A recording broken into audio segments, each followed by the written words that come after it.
Yeah, welcome back, guys, to another video. I watched the interview with Coach Prime on Undisputed this afternoon. I saw a little clip on my feed.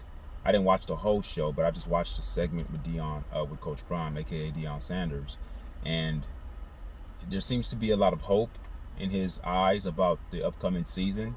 I think the past experience that he had on you know, on the sidelines as a coach and the things that he experienced is going to make him a better coach. They did ask him a question. Nicole, I think it was Skip Bayless who asked him the question. Who said, what percentage would you give? What percentage would you give your team this year in terms of how improved you think they'll be? And Coach Prime was not able to give a percentage, and I don't think you can't put a percentage on things like that. You could just hope that your team will be better and be confident with the people you have on your team in the locker room in terms of the coaching personnel, the player personnel, and every other significant staff that contributes to the success of the football team. But there was one thing that Coach Prime said that I didn't like when he was kind of off the cuff. He was in his element. I don't think he was too comfortable. And it lets me know a lot about a man when you're comfortable, when you're in your comfortable state. You don't have to be guarded. You become your subconscious becomes a little bit more loose, and you start to let loose of those inhibitions that you naturally have inside to kind of lock in those words or lock in certain terms that you would not normally use. And they asked him about something about coaching, and I think the question came from Keyshawn Johnson, and I don't remember what the question was. And Coach Prime said, well, you know what I inherited the first year. We had to flip everything around. We inherited a bunch of bull junk. Like he said, bull junk. So when he made that statement, it's not that he said a swear word or he said anything that was profane or explicit. That's not the point that I'm making. But referring to young men, athletes who are not, no matter the talent level that they have, to just discard them, to treat them as if they were garbage. That's what I don't like. It and that type of language does give a little bit more credence and validation as to people saying that he did come in and get rid of guys.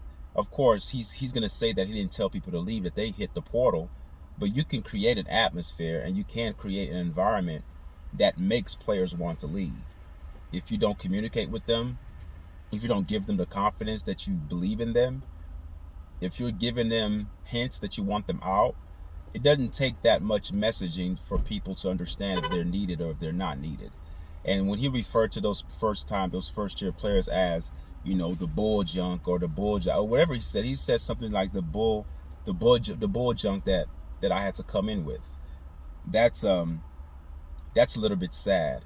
I don't think that a coach should refer to any player as bull junk. These players are just trying their best. Obviously, they were good enough to play, high school football, and they were good enough to get some sort of a scholarship to play D1 level college football. They may not be the athletes in regards to talent as you want them to be, Coach Prime, but I still think you have to refer to those young men with a little bit more respect than you did. Yeah, that's the only thing that I didn't like. And with that being said, we'll see how this next season goes. I've never anticipated a college football season in a long time. I don't think ever. I've always kept up with the NFL.